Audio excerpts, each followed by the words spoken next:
Hi, this is Daryl Meyer from Keller, Texas. Today is Tuesday, March 16th, 2010. Want to wish everybody a first annual Happy Temple Mount Awareness Day. I think it's International Temple Mount Awareness Day. Anyway, I don't know if you've heard this, but there's been several reports that the Temple Institute has released saying they have 2 or 3 of these perfect red heifers that are ready for sacrifice to mark the official beginning of the construction of the new temple. They've actually had several over the last 4 or 5 years that were all ready to go. It has to be a certain age, and it has to be perfect, no blemishes. They've got 3 currently right now that would all fit the bill. So anyway, let's move on to some other news. Here's a story that comes out of heraldscotland.com, and this is basically saying the United States is preparing for war with Iran.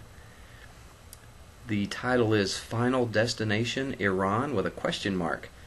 It says hundreds of powerful U.S. bunker buster bombs are being shipped from California to the British island of Diego Garcia in the Indian Ocean in preparation for a possible attack on Iran. The Sunday Herald can reveal that the U.S. government signed a contract in January to transport 10 ammunition containers to the island. According to the cargo manifest from the U.S. Navy, this includes 387 blue bombs used for blasting hardened or underground structures. Experts say they are being put in place for an assault on Iran's controversial nuclear facilities. There has long been speculation that the U.S. military is preparing for such an attack should diplomacy fail to persuade Iran not to make nuclear weapons. Although Diego Garcia is part of the British Indian Ocean Territory, it is used by the U.S. as a military base under an agreement made in 1971. The Sunday Herald reported in 2007 that stealth bomber hangars on the island were being equipped to take bunker buster bombs. Okay, so although this story is not confirmed at the time, the new evidence suggests that it is accurate. Contract details for the shipment to Diego Garcia were posted on an international tenders website by the U.S. Navy.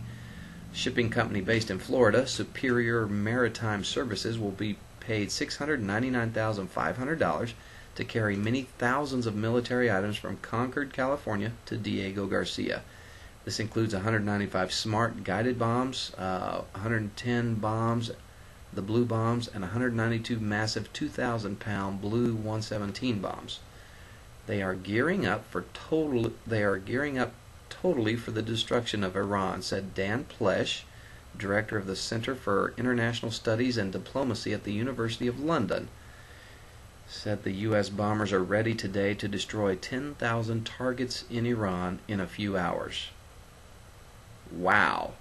So you got to ask yourself, why would they post this kind of information? Wouldn't that just make Iran prepare?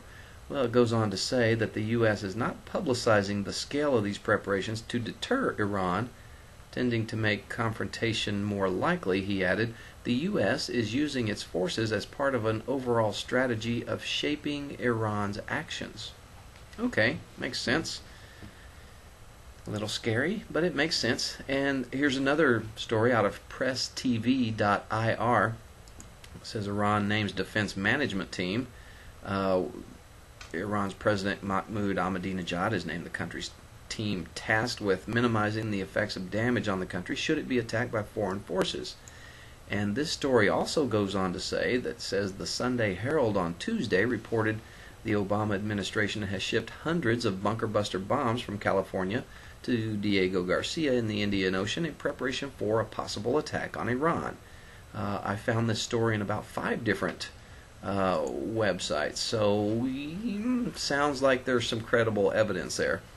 Anyway, today is the opening of the Hurva Synagogue in Jerusalem, and tensions are pretty high there.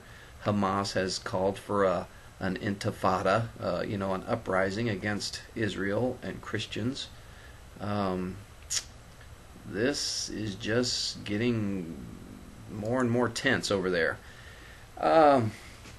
Don't know if you know this, but today in LA there was a 4.4 earthquake, which, in LA they're like, oh, what was that? 4.4? Yeah, go back to sleep. I lived in California for 7 years, and earthquakes are scary. Here in Texas, you see a tornado, you know it's coming. You can hide from it. An earthquake, though, you don't know it's coming. There's nowhere to hide.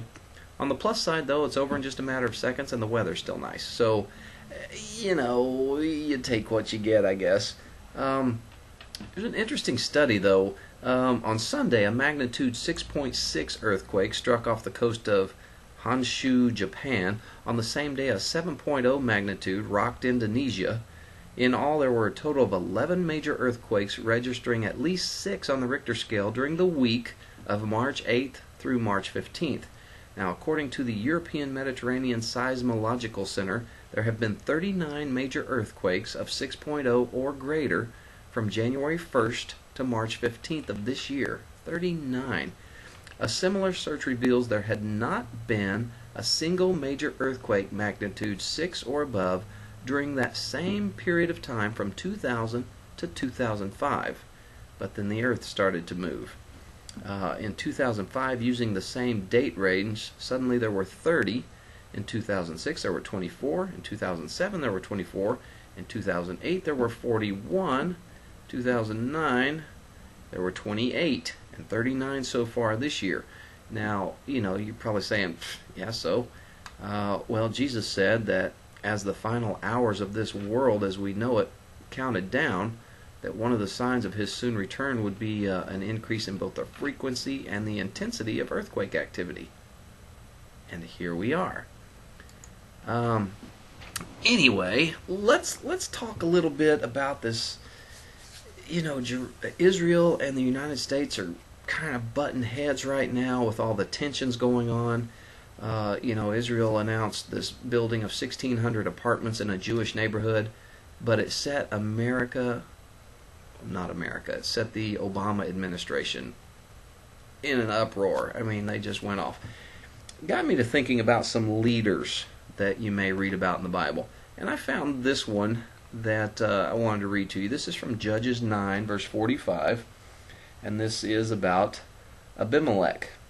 All that day Abimelech pressed his attack against the city until he had captured it and killed its people. Then he destroyed the city and scattered salt over it. Now, you might be thinking, okay, what does this guy, 3,000 years ago have to do with anything today? Well, the 9th chapter of the book of Judges revolves around this man, Abimelech.